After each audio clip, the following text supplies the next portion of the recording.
Hello friends, అందరికీ నమస్కారం అండి. Welcome to my channel. రోజులాగే ఈరోజు కూడా మీకోసం ఒక మంచి కథను తీసుకొచ్చానండి. ఈ కథ విని మీకు నచ్చితే ప్లీజ్ లైక్ చేసి, షేర్ చేసి, సబ్స్క్రైబ్ చేసుకుని మీ సపోర్ట్ నాకు అందించండి. ఇంకా ఏమాత్రం లేట్ చేయకుండా ఈరోజు స్టోరీలోకి వెళ్ళిపోదాం. నందన్. బిజినెస్ ఫీల్డ్లో ఈ పేరు తెలియని వాళ్ళంటూ ఎవ్వరూ ఉండరు. నందన్ గ్రూప్ ఆఫ్ కంపెనీస్కి ఒక ప్రత్యేకమైన స్థానం ఈ ఫీల్డ్లో ఉంది. అసలు ఈ కంపెనీలో ఒక్క చిన్న జాబ్ సంపాదించడమే చాలా చాలా కష్టం. అలాంటిది పిఏ పోస్ట్ అంటే ఇట్ ఈజ్ ఇంపాసిబుల్ అని చెప్పుకోవాలి. ఒకవేళ కర్మకాలి ఆ పోస్ట్ వచ్చింది అంటే అక్కడ ఉండే యమకింకరుడు మిస్టర్ నందన్ కుమార్ని తట్టుకోవడం చాలా కష్టం. 30 ఏళ్ళు దగ్గర పడుతున్నా కూడా పెళ్ళి కాని బ్యాచిలర్. అమ్మాయిలంటే చిరాకు, పనంటే ప్రాణం. ఎవరి మాట వినడు. తన మాట వినకపోతే ఊరుకోడు. ఒక్క మాటలో చెప్పాలి అంటే మనిషి రూపంలో ఉన్న బ్రహ్మ రాక్షసుడు ఈ నందన్ కుమార్ అని ప్రియా చెప్తూ ఉంటే ఆమె చెప్తున్నదంతా అసహనంగా వింటూ, నాకు తెలియక అడుగుతున్నాను, ఇప్పుడు ఈ సోదంతా నాకెందుకు చెప్తున్నావు నువ్వు? తలపోటొచ్చేస్తుంది అంటూ విసుగ్గా అడిగింది ప్రణవి. ఎందుకంటే అంత కష్టమైన, క్లిష్టమైన, అరుదైన, భయంకరమైన ఆ పిఏ జాబ్కి నువ్వు అప్లికేషన్ పెట్టావు కాబట్టి, వాళ్ళు నిన్ను ఇంటర్వ్యూకి రమ్మన్నారు కాబట్టి. ముందు జాగ్రత్త చర్యగా చెప్తున్నాను. ఇప్పటి వరకు ఎందరో దేవుళ్ళని నువ్వు జాబ్ రావాలి అని వేడుకునే ఉంటావు. కానీ ఒక్కసారి ఈ దిక్కుమాలిన జాబ్ నీకు రాకూడదు అని వేడుకో, బ్రతికిపోతావు అంటూ చెప్పింది ప్రియా. ఆమె వైపు ఒక్క చూపు చూసి, ఏడ్చావులే, ప్రజెంట్ నేను ఉన్న పరిస్థితికి నాకు ఈ జాబ్ చాలా ఇంపార్టెంట్. నా బెస్ట్ నేను ఇస్తాను, నచ్చితే తీసుకుంటారు. ఇంకా ఆ సీఈఓ సంగతి అంటావా? అతను చెప్పిన పని మాత్రమే నేను చేస్తాను. అది అతనికి నచ్చితే ఓకే, నచ్చకపోతే అది నా ప్రాబ్లం కాదు అంటూ చెప్పింది ప్రణవి. అదే కదా అసలైన ప్రాబ్లం అని చిన్నగా గొనిగింది ప్రియా. ఏంటి? ఆ మాట సరిగ్గా అర్థం కాకపోవడంతో ఆమె వైపు సీరియస్గా చూస్తూ అడిగింది ప్రణవి. ఆహా, ఏమీ లేదమ్మా, ఆల్ ది బెస్ట్ చెప్తున్నాను అంతే అంది ప్రియా. సరే, నాకు లేట్ అవుతుంది, వెళ్ళొస్తా అని ఆమెకి చెప్పి బయటికి వచ్చి తన బుక్ చేసుకున్న క్యాబ్ అప్పటికే రెడీగా అక్కడ ఉండడంతో ఆ క్యాబ్ ఎక్కి నందన్ గ్రూప్ ఆఫ్ కంపెనీస్కి బయలుదేరింది ప్రణవి. 20 నిమిషాల్లో అక్కడికి చేరుకుని అందరిలాగానే ఆమె కూడా ఇంటర్వ్యూ ఇవ్వడం కోసం ఎదురు చూస్తూ ఉంది. అప్పుడే ఆ ఆఫీస్ లోపలికి ఎంటర్ అయ్యాడు mister Nandan Kumar. Grey colour సూట్లో చాలా స్టైల్గా నడిచి వస్తూ ఉన్న అతని అందానికి ఫ్లాట్ అవని అమ్మాయి అంటూ అక్కడ ఎవ్వరూ ఉండరు. కానీ అతని చూపు మాత్రం ఏ అమ్మాయి వైపుకి మళ్ళడం లేదు. అతని అడుగు ఎక్కడా ఆగదు. అలాంటిది మొట్టమొదటిసారి ఒక అమ్మాయి ముందు ఆ అడుగు ఆగిపోయింది. అందరితో పాటే లేచి నిలబడి తన వైపు కూల్గా చూస్తూ ఉన్న ఆ అమ్మాయిని ఒక్క క్షణం తదేకంగా చూసి అక్కడి నుంచి ముందుకు వెళ్ళిపోయాడు నందన్. అతను ఆగింది ఒక్క నిమిషమే అయినా అది చూసిన అందరికీ కూడా అతను అలా ఆగడం ఆశ్చర్యాన్ని కలగజేసింది. ఇతను ఒక అమ్మాయి ముందు ఆగడమా? మిరాకిల్ అని అందరూ ఫీల్ అవుతూ ఉన్నారు. ఆ అమ్మాయి వైపు కొంచెం వింతగానే చూస్తున్నారు. ఆ అమ్మాయి కూడా వాళ్ళకి చాలా అందంగా ఉన్నట్లు కనిపిస్తూ ఉంది. తన క్యాబిన్కి వచ్చిన నందన్, విశ్వ ఎవరా అమ్మాయి అంటూ అడగడంతో అతను ఆ ప్రశ్న ముందుగానే అడుగుతాడు అని గ్రహించిన విశ్వ ఆమె డీటెయిల్స్ తెలుసుకుని మరి తన పేరు ప్రణవి, ఈరోజు జాబ్ ఇంటర్వ్యూకి వచ్చింది అంటూ చెప్పాడు. ఓకే, తనని నా క్యాబిన్కి రమ్మను అంటూ చెప్పాడు నందన్. ఆ మాటతో కొంచెం ఆశ్చర్యపోయిన విశ్వ, మీకు బాగానే ఉంది కదా సార్ అంటూ అనుమానంగా అడిగాడు. ఆ ప్రశ్నతో సీరియస్గా అతని వైపు చూసి, ఎస్ మిస్టర్ విశ్వ, నాకు బాగానే ఉంది, ఏ ప్రాబ్లం లేదు. అలాగే మీరు విన్నది కూడా కరెక్టే. ఆ అమ్మాయిని నా క్యాబిన్లోకి పంపించు. ఇంకా తను వచ్చిన తర్వాత 1 అవర్ వరకు నా క్యాబిన్లోకి ఎవ్వరూ రాకూడదు, నన్ను ఎవ్వరూ డిస్టర్బ్ చేయకూడదు అంటూ చాలా సీరియస్గా చెప్పాడు అతను. ఆ మాట విన్న విశ్వకి ఆల్మోస్ట్ కరెంటు షాక్ కొట్టినట్లు అయ్యింది. ఆ అమ్మాయిని క్యాబిన్లోకి రమ్మని 1 అవర్ ఏం చేస్తావురా నాయనా అసలే చూస్తూ ఉంటే పసిపిల్లలా ఉంది పాపం ఆ పాప. నీ ప్రతాపం అంతా ఆమె మీద చూపిస్తే తను తట్టుకోగలుగుతుందా అని ఆలోచిస్తూనే ఆమె దగ్గరికి వెళ్ళి ఆమెను తీసుకుని క్యాబిన్లోకి వచ్చి ఆమె క్యాబిన్లోకి వెళ్ళగానే డోర్ క్లోజ్ చేసి లాక్ చేశాడు విశ్వ. డైరెక్ట్గా సీఈఓ పిలవడంతో కొంచెం భయపడిన ప్రణవి అతను ముందు నిలబడి మాట్లాడాలి అంటే వణికిపోతూ ఉంది. ఆమె కంటి రెప్ప కూడా వేయకుండా పైనుంచి కింద వరకు స్కాన్ చేస్తూ ఉన్నాడు నందన్. ఆ చూపుని తట్టుకోలేక ఇబ్బంది పడుతూ, సార్ ఎందుకు పిలిచారో చెప్తే నేను వెళ్తాను సార్. ఇంటర్వ్యూకి టైం అవుతుంది. ఈ పాటికి నా ముందు ఉన్న వాళ్ళందరికీ కూడా ఇంటర్వ్యూ అయిపోయి ఉంటుంది. ఇంకా నేనే లాస్ట్ మిగులుతాను అంటూ చిన్నగా చెప్పింది ఆమె. దానితో భారంగా శ్వాస తీసుకుని వదిలి, ఇంటర్వ్యూస్ కూడా అయిపోయాయి. నేను ఆల్రెడీ నాకు కాబోయే పిఏని సెలెక్ట్ చేసేసుకున్నాను అంటూ చెప్పాడు నందన్. ఆ మాట విన్న ప్రణవి షాకింగ్గా అతని వైపు చూస్తూ, సెలెక్ట్ చేసుకున్నాక ఇంకా నాతో పనేంటి, ఎందుకు నన్ను రమ్మనడం అని మనసులో అనుకుంటూ, అయితే ఇంక నేను వెళ్తాను సార్ అని అంటూ వెనక్కి తిరిగింది. అది చూసి ఒక్క నిమిషం అంటూ పిలిచాడు అతను. దానితో ఆగి అతని వైపు తిరిగి, ఏంటి సార్ అంటూ అడిగింది ప్రణవి. తన సీట్లోంచి లేచి ఆమె దగ్గరికి వస్తూ, ఇంత ఈజీగా వెళ్ళిపోతావని కాదు నిన్ను నా క్యాబిన్కి రమ్మన్నది అంటూ ఆమె దగ్గరికి వచ్చి ఆమె ముందు నిలబడుతూ, ఐ వాంట్ యూ కామ నిండిన కళ్ళతో ఆమె వైపు చూస్తూ చెప్పాడు అతను.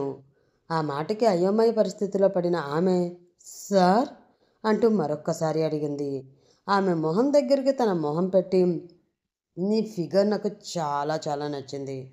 ఒక్క చూపులోనే నా మనసుని దోచుకున్నావు అంటే నీలో ఏదో మాయుంది. అదేంటో చూడాలి అని అనుకుంటున్నాను. సో ఒక గంట నువ్వు నాకు కావాలి అంటూ పచ్చిగా చెప్పాడు అతను.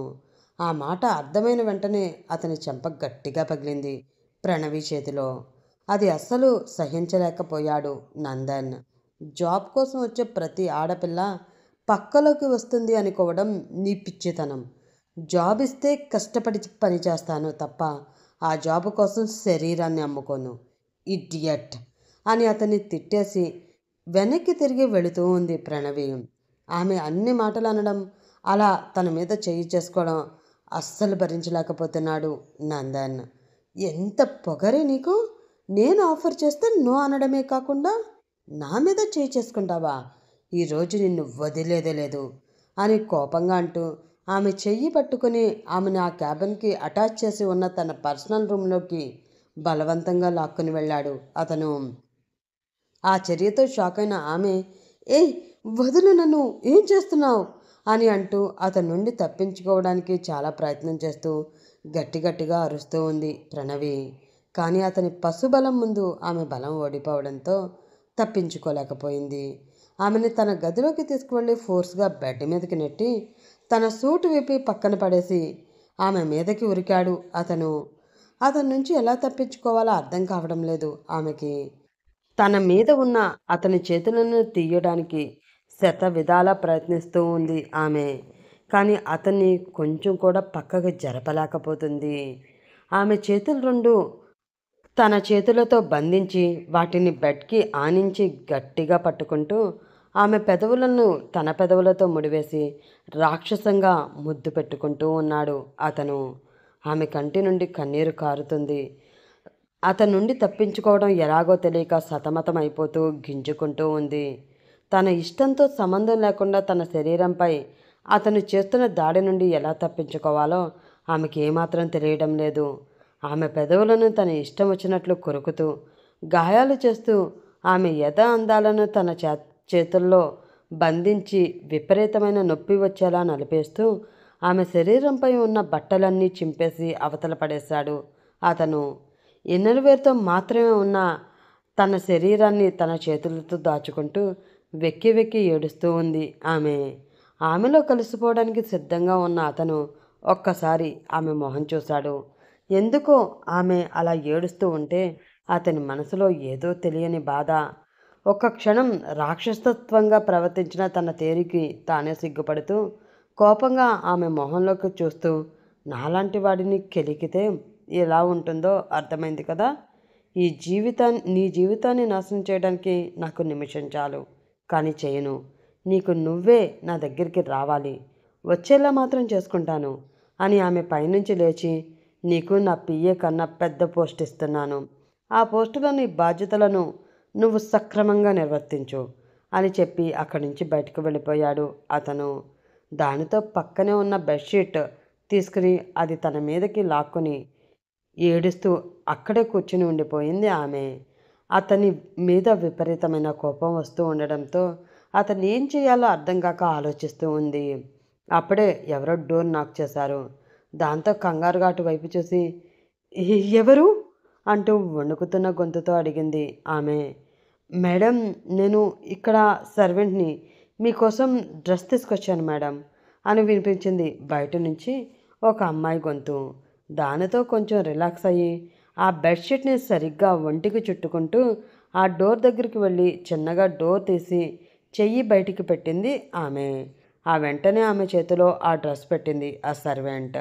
అది తీసుకుని డోర్ క్లోజ్ చేసి ఆ డ్రెస్ వేసుకుని బయటికి వచ్చింది ప్రణవి. అక్కడ నందన్ ఎవరితోనో సీరియస్గా డిస్కషన్లో ఉన్నాడు. అతని వైపు కోపంగా చూస్తూ ఆ క్యాబిన్ దాటి బయటికి వెళ్ళిపోయింది ప్రణవి. అయినా కూడా నందన్ పెద్దగా పట్టించుకోలేదు. అక్కడ ఉన్న స్టాఫ్ అంతా ఆమె వైపు అదొక మాదిరిగా చూస్తూ ఉన్నారు. ఆ చూపులు తన మనసుకి గుచ్చుకుంటూ ఉండడంతో కన్నీళ్ళని కష్టంగా కంట్రోల్ చేసుకుంటూ ఆ ఆఫీస్ దాటి బయటికి వెళ్ళిపోయి రోడ్డు మీద ప్రాణమున్న బొమ్మలా నడుస్తూ ఉంది ప్రణవి. అప్పుడే వెనక నుంచి వచ్చిన ఒక కార్ ఆమె పక్కన ఆగింది. అందులోంచి దిగిన 2 బాడీగార్డ్స్ ఆమెని బలవంతంగా ఆ కారు ఎక్కించుకుని అక్కడి నుంచి తీసుకుని వెళ్ళిపోతూ ఉన్నారు. ఏయ్ ఏయ్ ఎవరు మీరు? నన్ను ఎక్కడికి తీసుకువెళ్తున్నారు అని ప్రణవి అడిగినా వాళ్ళు ఆమెకి ఏ సమాధానం చెప్పలేదు సరికదా. తమ దగ్గర ఉన్న మత్తుమందు ఆమె మీద స్ప్రే చేశారు. దానితో స్పృహ తప్పి పడిపోయింది ప్రణవి. 1 గంట తర్వాత మత్తు మెల్లిగా వదులుతూ ఉండడంతో చిన్నగా కళ్ళు తెరిచి చూస్తూ ఉంది ఆమె. ఆమె చుట్టూ ఉన్న ప్రదేశం చాలా కొత్తగా వింతగా అనిపించింది.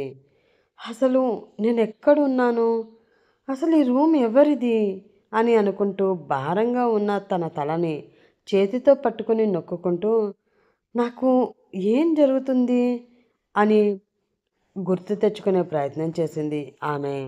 అప్పుడే ఆమెకి తను కిడ్నాప్ అయిన విషయం గుర్తు వచ్చింది. ఆ వెంటనే కంగారుగా తను ఉన్న బెడ్ దిగి ఆ గది మొత్తం చూసిన ఆమెకి ఆ గది వాల్పై చాలా పెద్ద ఫోటో ఒకటి ఉంది. అందులో అందంగా నవ్వుతూ కనిపించాడు నందన్. ఆ ఫోటో చూడగానే ఆమెకు అంతా అర్థమైపోయింది. అంటే వీడే నన్ను కిడ్నాప్ చేయించాడనమాట, ఇదంతా వీడి పని అనమాట. ఆఫీసులో అంతగా నన్ను అవమానించిన తర్వాత కూడా మళ్ళీ కిడ్నాప్ ఎందుకు చేయించాడు? కొంపతీసి అక్కడ వదిలిపెట్టిన నా మానాన్ని ఇక్కడ తీసేయాలని ఏమైనా ప్లాన్ చేశాడా అని అనుకోగానే ఆమె గుండె ఒక్కసారిగా అదిరిపడింది. మెల్లిగా అడుగులో అడుగు వేసుకుంటూ డోర్ దగ్గరికి వెళ్ళి డోర్ చిన్నగా తెరిచి చూసింది. అది చాలా పెద్ద ఇల్లు. ఆ ఇంట్లో ఒక్క శబ్దం కూడా రావడం లేదు. దానితో గది బయటకు వచ్చి చూసిన ఆమెకి తను 3rd ఫ్లోర్లో ఉన్న విషయం అర్థమైంది. ఇంట్లో ఎవ్వరూ కనిపించడం లేదు, ఎవరూ లేనట్లున్నారు. ఇదే సరైన అవకాశం, మెల్లిగా బయటికి వెళ్ళిపోవాలి అని మనసులో అనుకుని ఏ శబ్దమూ చేయకుండా అడుగులో అడుగు వేసుకుంటూ ఏదోలో కిందకి దిగింది. హాల్లో కూడా ఎవరూ కనిపించడం లేదు. కిచెన్లో మాత్రం ఎవరో వంట చేస్తున్న శబ్దం వినిపిస్తుంది. దాంతో మెల్లిగా మెయిన్ డోర్ దగ్గరికి వెళ్ళి ఆ డోర్ ఓపెన్ చేయడానికి ప్రయత్నం చేసింది ఆమె. కానీ లాక్ చేసి ఉండడంతో ఆ డోర్ ఓపెన్ కాలేదు. దేవుడా, ఇప్పుడు ఎలా బయటపడాలి అని అనుకుంటూ ఆలోచిస్తూ ఆ ఇంటి నుండి మరో వే ఏమైనా ఉందా బయటికి వెళ్ళడానికి అని చూస్తున్న ఆమెకి, నువ్వు ఎంత ప్రయత్నించినా ఈ ఇంటి నుండి బయటికి వెళ్ళడం అసాధ్యం అన్న ఒక గొంతు వినిపించింది. దానితో అదిరిపడి వెనక్కి తిరిగి చూసిన ఆమెకి చేతిలో వైన్ గ్లాస్ పట్టుకుని దర్శనమిచ్చాడు నందన్. క్యాజువల్ వేర్లో చాలా అందంగా అతను కనిపిస్తూ ఉండడంతో ఒక్క నిమిషం మైమర్చిపోయి అతనిని అలా చూస్తూ ఉండిపోయింది ఆమె. వామ్మో, మగవాళ్ళు కూడా ఇంత అందంగా ఉంటారా అని ఆమె మనసులో అనుకుంటూ ఉండగా ఆమె తనని అలా చూడడం చూసి చిన్నగా నవ్వుకొని, చూసింది చాలు, పొద్దుటి నుంచి ఏమీ తినలేదనుకుంటా, పద రా భోజనం చేద్దాం అని పిలిచాడు నందన్న. ఆ మాటతో స్పృహలోకి వచ్చి, నేను ఇంటికి వెళ్ళాలి. అసలు నన్ను ఎందుకు మీ ఇంటికి తీసుకువచ్చారు? మిమ్మల్ని కొట్టి తప్పు చేశాను అని మీరు అనుకుంటే దానికి ఎన్నిసార్లు కావాలి అంటే అన్నిసార్లు నేను సారీ చెప్తాను. ప్లీజ్ నన్ను వదిలేయండి, నేను వెళ్ళిపోతాను అంటూ కొంచెం సీరియస్గా అంది ఆమె. నిన్ను వదిలేయడానికి కాదు ఇక్కడికి తీసుకువచ్చింది, నా దాన్ని చేసుకోవడానికి, జీవితాంతం నాతో ఉంచుకోవడానికి. అర్థమైందా అంటూ అంతే సీరియస్గా అడిగాడు నందన్. ఆ మాటతో షాక్ అయిన ప్రణవి, పిచ్చా మీకు? అసలు అదెలా కుదురుతుంది అనుకుంటున్నారు? చూడండి, మీరు నన్ను ఇష్టపడవచ్చు, కానీ నేను మిమ్మల్ని ఇష్టపడడం లేదు. మీరు నాకు ఏ మాత్రం నచ్చలేదు. ప్లీజ్ నన్ను వదిలేయండి. మీ రాక్షసత్వం భరించడం నా వల్ల కాదు. నా దారిన నేను పోతాను అంది ఆమె. ఇష్టపడకపోతే ఇప్పటి నుంచి ఇష్టపడు. నచ్చకపోతే నీ మనసుకి నచ్చ చెప్పుకొని నేను నచ్చే వరకు నాతో కలిసి ఉండు. అంతే తప్ప నన్ను వదిలి వెళ్ళిపోవాలి అన్న ప్రయత్నం మాత్రం చేయొద్దు. అస్సలు ఊరుకోను. ఈ క్షణం నుంచి నువ్వు ప్రతి క్షణం నాతోనే ఉంటున్నావు. అది ఇంట్లో అయినా బయటైనా సరే అన్నాడు నందన్. ఆ మాట అస్సలు నచ్చలేదు ప్రణవికి. ప్రతి క్షణం మీతో ఉండాలా? It is impossible. నేను మీతో ఉండేలా కట్టి పడేయడానికి నేనేమీ మీరు పెంచుకునే కుక్క పిల్లని కాదు. నాకంటూ ఇష్టం ఉంటుంది. నేను ఇప్పుడే ఇక్కడి నుంచి వెళ్ళిపోతున్నాను అంటూ వెనక్కి తిరిగింది ఆమె. దాంతో భారంగా శ్వాస తీసుకుని వదిలి, వెళ్ళాలి అని నువ్వు ప్రయత్నం చేస్తే మళ్ళీ నిన్ను ఎలా ఇంటికి తీసుకురావాలో నాకు బాగా తెలుసు. ఆ తీసుకువచ్చిన తర్వాత మార్నింగ్ జరగకుండా ఆగిపోయిన ఆ కార్యక్రమం కంటిన్యూ అవుతుంది.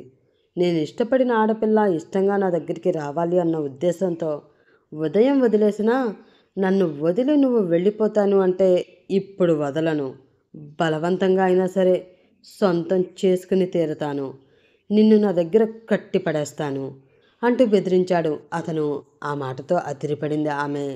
అతని మూర్ఖత్వం ఎలా ఉంటుందో ఆల్రెడీ రుచి చూసి ఉండడంతో మరొక్కసారి అతని ఈగోని హట్ చేసే సాహసం అస్సలు చేయలేకపోయింది. కనురెప్ప కూడా వేయకుండా తన వైపే చూస్తూ ఉన్న అతని కంటి చూపుకి భయపడిన ఆమె ఇంకేమీ మాట్లాడకుండా ఫాస్ట్గా వెళ్ళి డైనింగ్ టేబుల్ ముందు కూర్చుంది. అది చూసి వంకరగా నవ్వుకుంటూ వెళ్ళి ఆమె పక్కనే కూర్చుని ఆమెకి ఫుడ్ వడ్డించి తను కూడా వడ్డించుకుంటూ ఉన్నాడు అతను. అది చూసి, ఇంత పెద్ద బిజినెస్కి హెడ్, అలాంటిది ఇంట్లో సర్వెంట్స్ ఎవరూ లేరా, ఇతనే వడ్డిస్తున్నాడు అని మనసులో అనుకుంటూ ఉంది ప్రణవి. సర్వెంట్స్ ఉన్నా నా ఫుడ్ నాకు నచ్చిన ఫుడ్ నేను వడ్డించుకుని తినడం నాకు అలవాటు. అలాగే నా మనసుకు నచ్చిన వారికి కూడా నేనే వడ్డించాలి. అప్పుడే నాకు హ్యాపీగా ఉంటుంది అంటూ చెప్పాడు నందన్. తన మనసులో మాటని అర్థం చేసుకుని దానికి అతను ఆ జవాబు చెప్పడంతో కొంచెం షాక్ అయిన ప్రణవి అతని వైపు అలా చూస్తూ ఉండిపోయింది. అది గమనించి, నాకు సెట్ కొట్టింది చాలు కానీ త్వరగా భోజనం చేయి, ఇప్పటికే చాలా ఆలస్యమైంది, నాకు చాలా నిద్ర వస్తుంది అంటూ చెప్పి తను తింటూ ఉన్నాడు నందన్. ఆ మాటతో తల వంచుకుని గబగబా తినేసింది ప్రణవి. అలా 10 నిమిషాలకి ఇద్దరూ తినడం కంప్లీట్ చేశారు. ఇప్పుడైనా నేను వెళ్ళవచ్చా? అమాయకంగా మొహం పెట్టుకుని అడిగింది ఆమె. దానితో ఆమె వైపు ఒక చూపు చూసి అమాంతం ఆమెని తన చేతుల్లోకి ఎత్తుకుని తన గదిలోకి తీసుకుని వెళుతూ ఉన్నాడు నందన్. ఆ చర్యతో గుండాగిపోయినంత పని అయింది ప్రణవికి.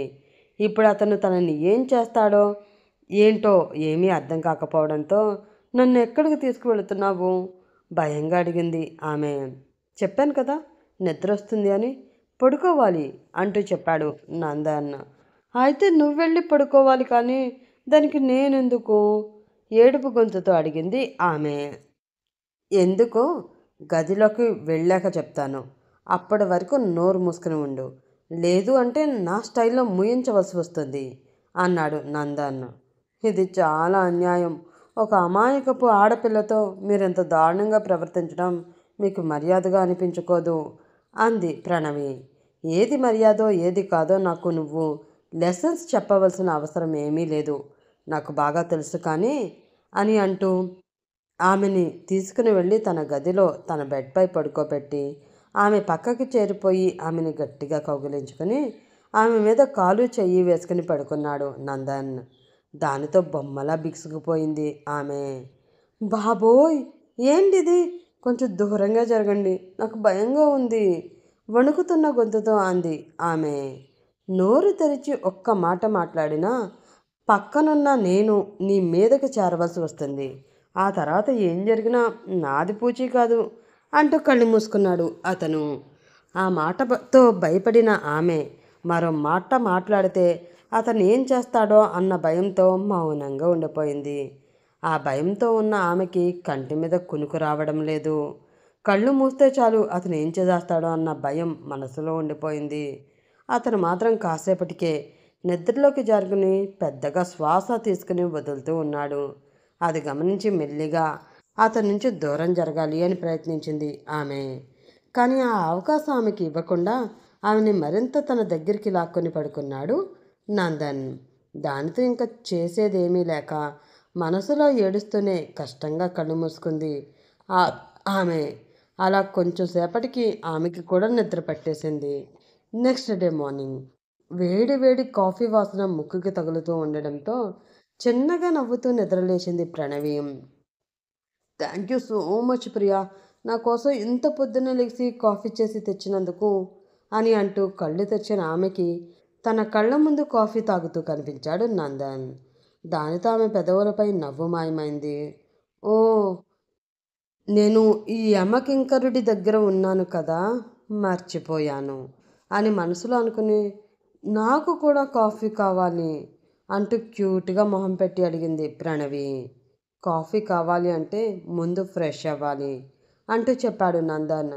అదేంటి, ఇక్కడ బెడ్ కాఫీ ఇవ్వరా అమాయకంగా అడిగింది ప్రణవి. లేదు, నాకు బెడ్ కాఫీ అంటే నచ్చదు, ఫ్రెష్ అయిన తర్వాతే కాఫీ వస్తుంది అంటూ చెప్పాడు అతను. వీడెవడ్రా బాబు, మూర్ఖత్వానికి కేర్ ఆఫ్ అడ్రస్లో ఉన్నాడు, వీడితో ఎన్ని రోజులు ఏగాలో ఏంటో అని మనసులో అనుకుని ఈ ఒక్కరోజుకి తెప్పించండి, రేపు నుంచి ఫ్రెష్ అయిన తర్వాతే తాగుతాను అంది ఆమె. ఆ మాటతో చిన్నగా నవ్వుకొని, అంటే నువ్వు నాతోనే ఉండిపోవాలి అని ఫిక్స్ అయిపోయావు అన్నమాట, అంతే కదా అన్నాడు నందన్. ఆహా, కాదు కాదు కాదు, నేను అన్నదాని అర్థం వేరు అంది ఆమె. ఆ అర్థం వేరైనా అన్నది మాత్రం కరెక్ట్. నువ్వు నా నుంచి దూరంగా వెళ్ళడం అన్నది జరగదు, నేను వెళ్ళనివ్వను కూడా. కాబట్టి నీ అలవాట్లు కూడా మార్చుకుంటే బాగుంటుంది. ముందు లేచి ఫ్రెష్ అవ్వు అన్నాడు అతను. లేదు, నేను కాఫీ తాగకుండా ఫ్రెష్ అవ్వను, మీరు కాఫీ ఇచ్చే వరకు ఇలానే కూర్చుంటాను అంటూ బెడ్ మీద బాసిపటం వేసుకుని కూర్చుంది ఆమె. దానితో ఆమె వైపు ఒక చూపు చూసి ఆమెని తన చేతుల్లోకి ఎత్తుకొని వాష్రూమ్లోకి తీసుకువెళుతూ ఉన్నాడు నందన్. అది చూసి కంగారు పడుతూ, ఏం చేస్తున్నారు? ప్రతిసారి ఇలా ఎందుకు ఎత్తుకుంటున్నారు నన్ను? నేనేమి చిన్నపిల్లను కాదు, నేను నడవగలను, నాకు కాళ్ళున్నాయి అని ఆమె అంటూ ఉండగానే వాష్రూమ్లో ఉన్న బాత్ టబ్లో ఆమెను వదిలిపెట్టి, అవునా, అయితే ఇంక ఎత్తుకోకుండా ఎక్కడికైనా సరే నడిపించే తీసుకువెళ్తాలే, ముందు ఫ్రెష్ అయ్యిరా అని చెప్పి అక్కడి నుంచి బయటకు వెళ్ళిపోయి డోర్ వేశాడు అతను.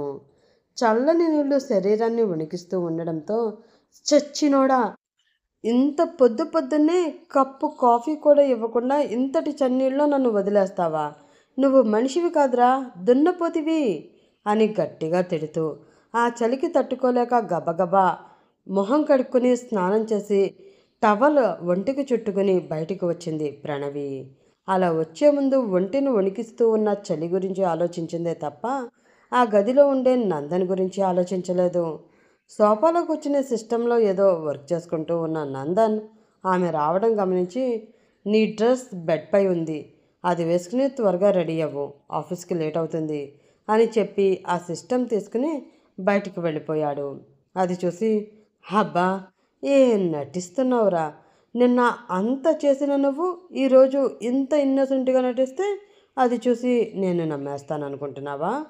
ప్రపంచంలో ఎవరినైనా నమ్మొచ్చు కానీ బాబు, నిన్ను మాత్రం అస్సలు నమ్మకూడదు అని మనసులో అనుకుని ఆ డ్రెస్ తీసుకుని వేసుకుని రెడీ అయ్యి బయటికి వచ్చింది ఆమె. అప్పటికే ఆమె కోసం వేడి వేడి కాఫీ ఎదురు చూస్తూ ఉంది. అది తీసుకుని మనసారా ఆ కాఫీని ఆస్వాదిస్తూ తాగుతూ ఉంది ఆమె. అలా తాగుతున్న ఆమెని కనురెప్ప కూడా వేయకుండా చూస్తూ ఉన్నాడు నందన్. ఎందుకు నచ్చావో, ఎలా నచ్చావో తెలియదు కానీ నువ్వు నాకు బాగా నచ్చేసావు. లైఫ్ లాంగ్ నీతోనే ఉండాలి అనిపించే అంతగా నచ్చావు. I like you so much అని అతను మనసులో అనుకుని ఆమె బ్రేక్ఫాస్ట్ కూడా చేయడం పూర్తయిన తర్వాత ఆమెని తీసుకుని ఆఫీస్కి వెళ్ళాడు అతను. ఎందుకో ఆ ఆఫీస్లో అడుగు పెట్టాలి అంటే ఆమెకి చాలా భయంగా ఉంది. నిన్నటి అనుభవం గుర్తు వచ్చి ఆమెని మరింత వణికిస్తూ ఉంది. అది ముందుగానే అర్థం చేసుకున్న నందన్ ఆమె చేతిని గట్టిగా పట్టుకొని, నేనున్నాను కదా, భయం ఎందుకు అన్నట్లు ఆమెకి ధైర్యం ఇస్తూ ఆమెని జనరల్గా అందరూ వెళ్ళే లిఫ్ట్లో కాకుండా తన కోసం ప్రత్యేకంగా ఏర్పాటు చేసిన లిఫ్ట్లో తన క్యాబిన్కి తీసుకువెళ్ళాడు. వాళ్ళిద్దరూ కలిసి రావడం చూసిన స్వామి ఒక్క క్షణం షాక్ అయ్యాడు. నిన్న అంత అవమానం జరిగాక కూడా ఈ మేడం మళ్ళీ వీడి మొహం కూడా చూడదనుకున్నాను. అలాంటిది వీడితో కలిసి వస్తుందా? అంటే వీడు ఏదో చేసే ఉంటాడు. పాపం చిన్నపిల్ల ఏం తట్టుకుంటుందిలే. ఎంతైనా అసాధ్యుడు కదా వీడు అని మనసులో అనుకుంటూ గుడ్ మార్నింగ్ సార్ అని అతనికి విష్ చేశాడు స్వామి. మిస్టర్ స్వామి, ఈ రోజు నుంచి తను నాతోనే కలిసి పనిచేస్తుంది. తనకు ప్రత్యేకంగా టేబుల్ ఏర్పాటు చేయి అంటూ చెప్పాడు నందన్. కలిసి అంటే పియ్యగానా సార్? అనుమానంగా అడిగాడు స్వామి. కాదు, పార్ట్నర్గా. నా టేబుల్ పక్కనే మరో టేబుల్ ఉండాలి. నాకిచ్చిన గౌరవం ఈ రోజు నుంచి తనకి కూడా ఇవ్వాలి. ఈ కంపెనీకి నేను మాత్రమే కాదు, తను కూడా బాస్ అంటూ వివరించి చెప్పాడు నందన్. ఆ మాటకి స్వామి ఎంత షాక్ అయ్యాడో అంతకు మించిన షాక్ ప్రణవికి కూడా తగిలింది. నాకు అలాంటివేమీ వద్దు, ఒక చిన్న జాబ్ ఇవ్వండి చాలు. ప్రస్తుతం నేనున్న పొజిషన్కి అదే ఎక్కువ అంటూ చెప్పింది ఆమె. సీరియస్గా ఆమె వైపు చూస్తూ, ఎవరికి ఏమి ఇవ్వాలో, ఎవరి పొజిషన్ ఏమిటో నాకు బాగా తెలుసు. ఎవరి సలహాలు నాకు అవసరం లేదు. చెప్పింది చెయ్యి అంటూ ఆర్డర్ వేశాడు అతను. దాంతో అతను చెప్పింది చేయడం తప్ప వేరే దారి లేకపోయింది ప్రణవికి. అలా రోజులు గడుస్తూ ఉన్నాయి. ప్రతి క్షణం తనని కేర్గా చూసుకుంటూ, తన ఇష్టాన్ని గౌరవిస్తూ, అలానే తనకి నచ్చినట్లు ఆమె నడుచుకునేలా చేస్తూ, ఆమెకి దగ్గరగా ఉంటున్న నందన్పై ఆమెకి మెల్లిగా మంచి అభిప్రాయం మొదలవుతూ ఉంది. ప్రతిరోజు రాత్రి అతనితో కలిసి ఉంటున్నా కూడా అతనెప్పుడూ తన హద్దుని దాటి ఆమె దగ్గరికి రాకపోవడం ఆమెని మరింత ఆశ్చర్యపరుస్తుంది. ముఖ్యంగా అతనితో తను ఎంత అల్లరి చేస్తున్నా అతను ఆ అల్లరిని ఎంజాయ్ చేస్తున్నాడే తప్ప ఒక్క మాట కూడా అనడం లేదు. తన అభిప్రాయానికి గౌరవిస్తున్నాడు. వర్క్లో తను ఎంత తప్పు చేసినా కూడా ఓపికగా అది తను ఆమెకి అర్థమయ్యేలా చెప్తున్నాడు తప్ప విసుక్కోవడం లేదు. ఆమె మీద అరవడం లాంటివి ఏమీ చేయడం లేదు.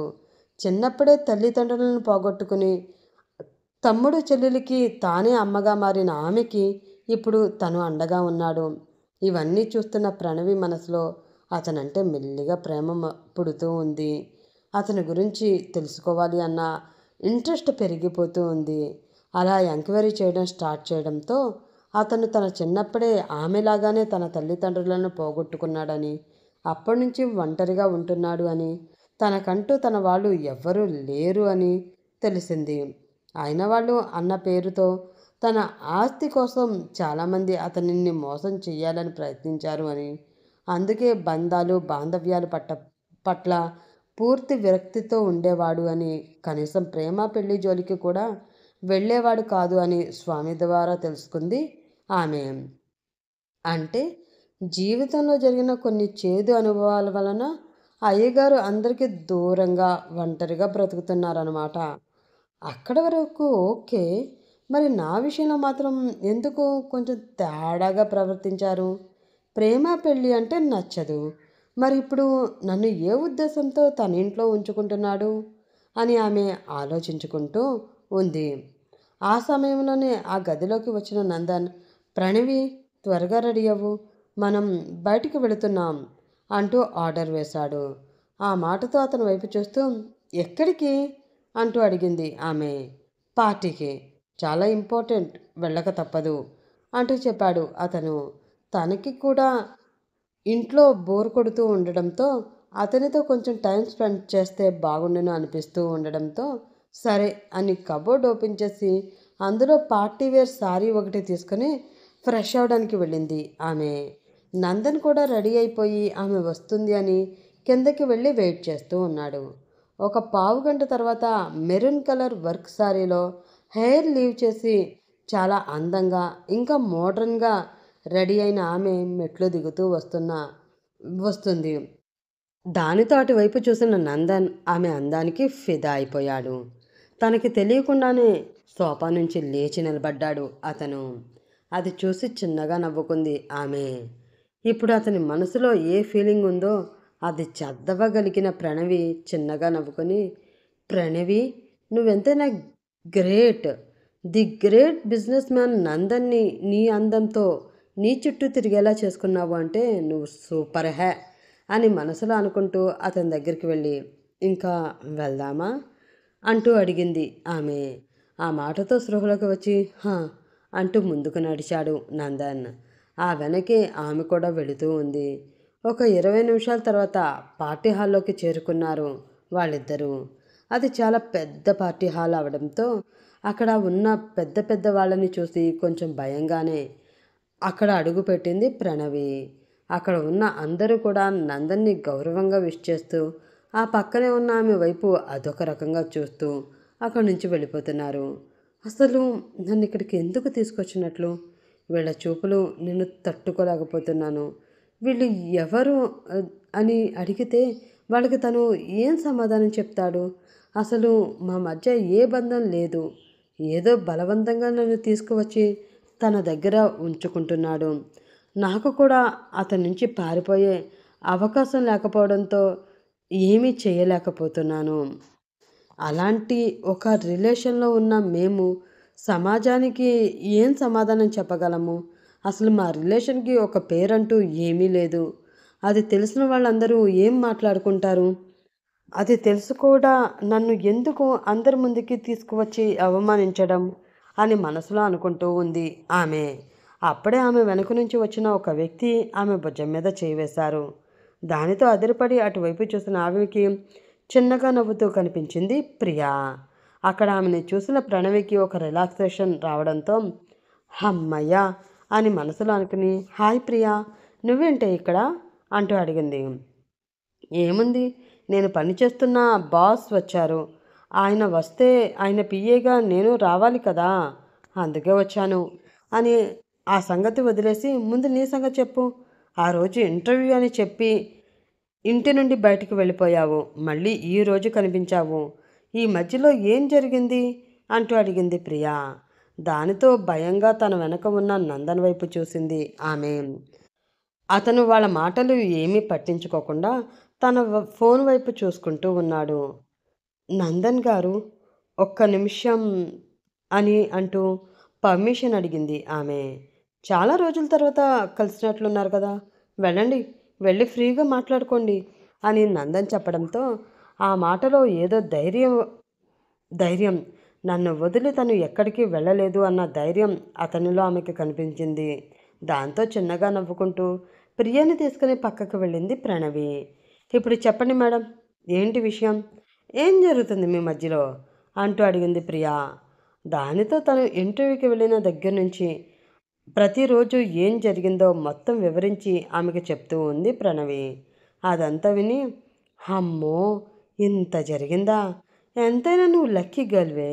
లేదంటే the great business man Nandan నిన్ను కావాలి అనుకోవడం అంటే మాటలా, చాలా పెద్ద మిరాకిల్ ఇది తెలుసా. నువ్వు కాబట్టి తనకి ఇంకా దూరంగా ఉంటున్నావు, కానీ అదే నేనైతేనా ఈ పాటికి వాడితో కాపురం చేసి 2-3 పిల్లల్ని కూడా కనేదాన్ని. అయినా అంత అందగాడు పలకరిస్తేనే పరవశించిపోతాం. అలాంటిది పక్కన పడుకుంటే నీకు ఎలాంటి ఫీలింగ్స్ రావడం లేదు అంటే నువ్వు అసలు అమ్మాయివేనా నా డౌటు అంటూ అనుమానంగా ఆమె వైపు చూస్తూ అడిగింది ప్రియా. దానితో ఆమె నెత్తి మీద ఒక్కటి పీకి, ఓవర్ చేయకు, ఇంకొకసారి వాడిని ఆ దృష్టితో చూసావు అంటే చంపేస్తా అంటూ బెదిరించింది ప్రణవి.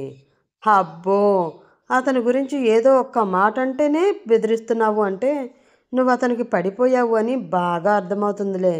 మరి ఇంకా లేట్ ఎందుకు? ఆ మాట ఏదో తనతో చెప్పి నీ మెడలో 3 ముళ్ళు వేయించేసుకుని వాడి పెళ్ళంగా సెటిల్ అయిపోవచ్చు కదా. లైఫ్ బాగుంటుంది కూడా. అందరూ చెప్పే పాత మాటే అయినా ఆ మాట అక్షర సత్యం కాబట్టి మరొక్కసారి చెప్తున్నాను. నువ్వు ప్రేమించే వాళ్ళకన్నా నిన్ను ప్రేమించే వాళ్ళ దగ్గర నువ్వు హ్యాపీగా ఉంటావు ప్రణవి. ఇప్పటి వరకు ఎన్నో బాధలు కష్టాలు తప్ప నీ జీవితంలో సంతోషం అన్నది లేదు. అది అతనితో వస్తుంది. తను కావాలి అనుకుంటే నీ జీవితాన్ని నాశనం చేసి నిన్ను నడి రోడ్డు మీద వదిలేయొచ్చు. కానీ అలా చేయకుండా నిన్ను తన దగ్గరే పెట్టుకుని నీ ఇష్టం కోసం ఎదురు చూస్తున్నాడు అంటే నువ్వంటే ఎంత ఇష్టపడుతున్నాడో ఇక్కడే అర్థమవుతుంది కదా అంది ప్రియా. అర్థమవుతుంది, కానీ అతని స్థాయి ఎక్కడా, మన స్థాయి ఎక్కడా? అతనికి నేను ఎలా సరిపోతాను దిగులుగా అంది ప్రణవి. స్థాయిదేముంది ప్రణవి, అతను నిన్ను ఇష్టపడుతున్నాడు, నువ్వు కూడా అతన్ని ఇష్టపడడం మొదలుపెట్టావు. ఇంకా స్థాయిల గురించి, ఆస్తుల గురించి, అంతస్తుల గురించి మాట్లాడుకోవడానికి నీకు ఎవరూ లేరు, అతనికి ఎవరూ లేరు. సమాజం అంటావా? నాలుక లేని సమాజం నోటికొచ్చినట్లు మాట్లాడుతుంది. వాటిని మీరు పట్టించుకోవాల్సిన అవసరం లేదు. విని విననట్లు మీ జీవితం కోసం ముందుకు వెళ్ళిపోతే బాగుంటుంది. మనసులో ప్రేమ ఉంది కదా, మీరు హ్యాపీగా బ్రతకడానికి అది సరిపోతుంది అని చెప్పింది ప్రియా. ఆ మాటలు తనకి కూడా నిజం అనిపిస్తూ ఉండడంతో, సరే నేను ఒకసారి అతనితో ఈ విషయం గురించి మాట్లాడి చూస్తాను. కానీ ముందు ఇది చెప్పు, పల్లవి అర్జున్ ఏం చేస్తున్నారు? అక్క కావాలి అంటూ ఏమన్నా గొడవ పెడుతున్నారా, అడుగుతున్నారా? వాళ్ళని చూసి చాలా రోజులు అయిపోయిందే. నందన్ని అడిగి వాళ్ళ దగ్గరికి రావాలి అని చాలాసార్లు ప్రయత్నించాను. కానీ అతన్ని చూడగానే ఏదో తెలియని భయం గొంతు దాటి ఆ మాట బయటికి రాకపోవడంతో అడగలేకపోయాను అని కొంచెం బాధగా అడిగింది ప్రణవి. ఆ మాటకి చిన్నగా నవ్వుతూ, నువ్వు అడగలేకపోయినా, వాళ్ళని చూడడానికి నువ్వు రాకపోయినా వాళ్ళ బావ ఎప్పుడో వాళ్ళ కోసం వచ్చాడే. అయినా ఫ్రెండ్ కనిపించకపోతే తాయితీగా గోళ్ళకు ఇల్లుకుంటూ కూర్చుంటాను అనుకుంటున్నావా? ఈ పాటికి రచ్చ రచ్చ చేసేదాన్ని కదా. అలా చేయలేదు అంటే ఏంటి అర్థం? నువ్వెక్కడున్నావో, ఎలా ఉన్నావో, ఎంత హ్యాపీగా ఉన్నావో నాకు తెలుసు అని. నిన్ను తన ఇంటికి తీసుకువెళ్ళిన రోజే వాళ్ళ బావ వాళ్ళ కోసం వచ్చాడు. వాళ్ళ చదువుతున్న స్కూల్ మాన్పించి మంచి స్కూల్లో వాళ్ళిద్దరినీ చేర్పించి హాస్టల్లో పెట్టాడు. ఇద్దరు చాలా సంతోషంగా కూడా ఉన్నారు అంటూ చెప్పింది ప్రియా. ఆ మాటతో షాక్ అయిన ప్రణవి, బావా? ఎవరు? ఏ బావా అంటూ కొంచెం కంగారుగా అడిగింది. ఇంకెవరు, మీ శ్రీవారు, అదే మిస్టర్ నందన్. తను ఎప్పుడో మనం ఉంటున్న ఆ ఫ్లాట్కి వచ్చి వాళ్ళిద్దరినీ తీసుకుని వెళ్ళాడే. ఎవరు మీరు అని వాళ్ళు అడిగితే బావని అని చెప్పాడు అని చెప్పింది ప్రియా. ఆ మాటతో మరింత షాక్ అయింది ప్రణవి. అది చూసి చిన్నగా నవ్వుతూ, మీ రిలేషన్ పట్ల నీకు క్లారిటీ లేకపోయినా నందనికి క్లారిటీ ఉంది ప్రణవి. నువ్వు తన భార్య అని తను ఎప్పుడో మానసికంగా ఫిక్స్ అయిపోయాడు. భార్యవి అనుకునే నీ మీద హక్కు తీసుకున్నాడు. అర్థమవుతుందా నీకు అంది ఆమె. ఆ మాటతో ప్రణవి కళ్ళలో నీళ్లు తిరిగాయి. ఇన్ని రోజులు అతని ప్రేమ కేవలం శరీరానికి సంబంధించింది అని భ్రమపడిన ఆమె కాదు, మనసుకు సంబంధించింది. తనది అనుకున్న తన ప్రతి బాధ్యత అతను తీసుకున్నాడు. సమాజం దృష్టిలో తనకి అతని భార్యగా ఒక ప్రత్యేక స్థానాన్ని కల్పించాడు అని తెలియడంతో ఆమె మనసు చాలా సంతోషంగా అనిపించింది. వెంటనే అతన్ని చూడాలి అనిపించి ఆ పార్టీలో అతని కోసం వెతుకుతూ ఉంది ఆమె. అలా వెతుకుతున్న ఆమెకి చుక్కల్లో చంద్రుడిలా కనిపించాడు నందన్. ఆ చంద్రుడిని చూసి చిన్నగా నవ్వుకుంటూ ఉన్న ఆమెకి పక్కనే ఉన్న చుక్కలు చాలా కోపాన్ని తెప్పించాయి. మీకు ఎంత ధైర్యం ఉంటే నా మొగుడిని పటాయించాలని చూస్తూ వాడి చుట్టూ చేరతారు చెప్తానుండండి మీ సంగతి అని అనుకుంటూ ఆవేశంగా వాళ్ళ దగ్గరికి వెళ్ళి వాళ్ళని పక్కకి జరుపుకుంటూ ముందుకు వెళ్ళి నందన్ని గట్టిగా కౌగిలించుకుంది ప్రణవి. అది చూసిన అతని చుట్టూ ఉన్న ఆ అమ్మాయిలందరూ కోపంగా ప్రణవి వైపు చూస్తూ ఉన్నారు. వాళ్ళ చూపులకి ఆమె ఎక్కడ కందిపోతుందో అన్న భయం వేసి ఆమెను తన గుండెల్లో దాచేసుకుంటూ ఎక్స్క్యూజ్ మీ అంటూ వారి నుంచి తప్పించుకుని ఆమెను తీసుకుని బయటకు వచ్చేశాడు నందన్. మొదటిసారి ఆమె వచ్చి అలా అందరి ముందు తనని కౌగులించుకోవడం అతని మనసుకి చాలా సంతోషాన్ని ఇచ్చింది. కానీ ఆ సంతోషాన్ని మనసులోనే కంట్రోల్ చేసుకుంటూ బయటకు వచ్చిన తర్వాత ఆమెని వదిలి, ఏయ్ ఏం చేస్తున్నావు నువ్వు? అందరి ముందు అలా కౌగిలించుకోవడమేనా? వాళ్ళందరూ నీ వైపు ఎలా చూస్తున్నారో కనిపిస్తుందా అని చిన్నగా కసురుకున్నాడు అతను. అతన్ని వదిలి అతని మొహంలోకి చూస్తూ, ఎలా చూస్తున్నారు అని అడిగింది ఆమె. అదోలా చూస్తున్నారు, చాలా ఇబ్బందిగా అనిపించింది తెలుసా అంటూ కొంచెం ఇబ్బంది పడుతూ చెప్పాడు నందన్. అవునా, అయితే ఇప్పుడు మరోలా చూస్తారు చూడండి అంది ఆమె. ఆ మాట సరిగ్గా అతను అర్థం కాకపోవడంతో ఏంటి అని అతను అంటూ ఉండగా తన మునివేళ్ల మీద నిలబడి అతని పెదవులను తన పెదవులతో గట్టిగా బంధించింది ప్రణవి. దానితో షాక్ అయిన నందన్ ఒక్క నిమిషం తర్వాత ఆ షాక్ నుండి తేరుకుని ఆమె పెడుతున్న ఆ ముద్దుని మనసారా ఆస్వాదిస్తూ మనసులోనే చిన్నగా నవ్వుకున్నాడు.